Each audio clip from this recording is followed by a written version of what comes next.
김현철 통일부 장관의 이른바 북한선언 강제 북송 논란과 관련된 발언이 이거 새빨간 거짓말이다라는 지적이 오늘 조선일보를 비롯한 조간신문에서 제기되고 있습니다. 통일부 당국자의 발언부터 좀 한번 살펴보시죠. 김현철의 국회 보고는 거짓말이라는 거예요. 통일부 당국자. 죽더라도 조국으로 돌아가겠다라는 북한 선언의 진술, 김현철 장관이 얘기했죠, 국회에서. 그런데 그 발언, 통일부 장관이 발언했던 그 발언은 김책항으로 돌아가던 그 이전 행적조사에서 나온 발언이다. 남한으로 귀화한 다음에는 죽더라도 북한 가겠다라는 말 한 적 없다. 통일부 당국자가 이렇게 얘기를 했습니다.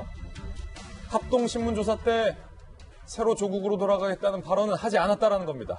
그 말은 북한 선원 2명이 우리 적어도 대한민국 땅을 밟았을 때 귀순 의사를 수차례 반복해서 밝혔다.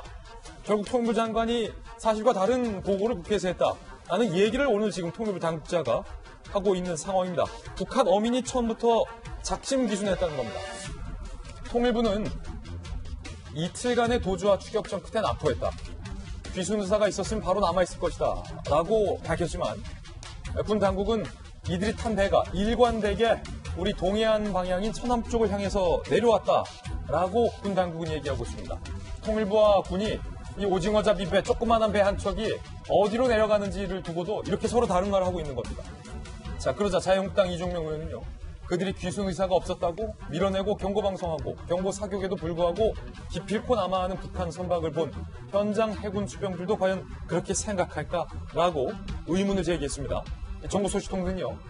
이들이 차라리 총 맞고 죽자라는 말까지 했다고 진술했다. 납포할 때는 아무런 저항도 하지 않았다. 통일부가 설명했던 초기의 설명, 추격전을 벌였다? 전혀 사실이 아니라는 겁니다. 탈북민단체 관계자들은요.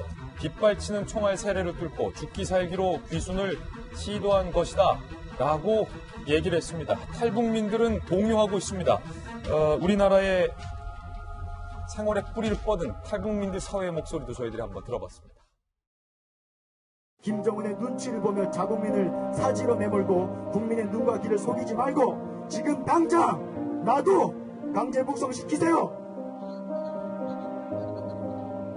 나도 북한 정부의 주장에 맞는 반역자요 배신자이니까 지금 당장 나도 체포해서 강제 북송시키세요. 한 생명은 어떤 일이 있어도 보호받아야 합니다. 2명의 우리 국민 청년은 저보다도 어린 이제 막 20대가 된 아이들입니다. 이들을 살려주십시오. 이들은 살인자가 아니라 국가에 의한 피해자입니다. 자, 김배민 박사님, 물론 이 2명의 북한 선원이 정말로 오징어 잡이 위에서 그렇게 끔찍한 살인을 저질렀다면 우리 정부로서도 충분히 조사를 거친 다음에 얼마든지 북한으로 추방시킬 수 있다고 저도 생각하는데 조사 기간이 이례적으로 너무 짧았다. 그리고 증거가 될 수 있었던 배까지 너무나도 순식간에 방역 작업을 했다. 우리 정부가 통일부가 밝혔던 처음 설명과 실제 그 현장에 있었던 군 당국자의 설명이 너무나도 다르다라는 게 좀 의문인 거죠. 이렇게 국민들이 의문을 제기하도록 정부가 신뢰를 잃었다라고 하는 측면이 저는 가장 뼈아플 거라고 생각합니다.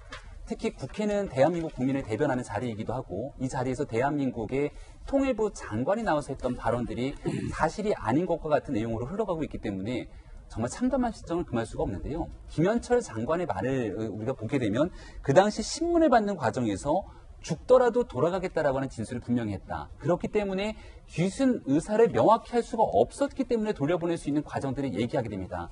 지난번에도 아마 이 문제가 처음 불거졌을 때 돌직구실에서 얘기했던 것 같은데요. 우리는 상식의 관점에서 바라볼 수 있거든요. 이 북한 선원이 김책항으로 돌아갔다 한 명이 잡히는 과정에서 서둘러 도망을 가게 됩니다. 그리고 우리 쪽으로 오게 됐는데 여기서 도주를 하게 된다는 건 상식적으로 납득하기 어려운 측면이기 때문에 우리 정부는 이들이 도주하고 납포하는 과정을 거쳤기 때문에 애당초부터 귀순사를 확인할 수 없다고 했지만 아마도 이들은 계속해서 대한민국으로 들어오려고 하는 의지가 있지 않았겠냐고 판단했던 것이죠.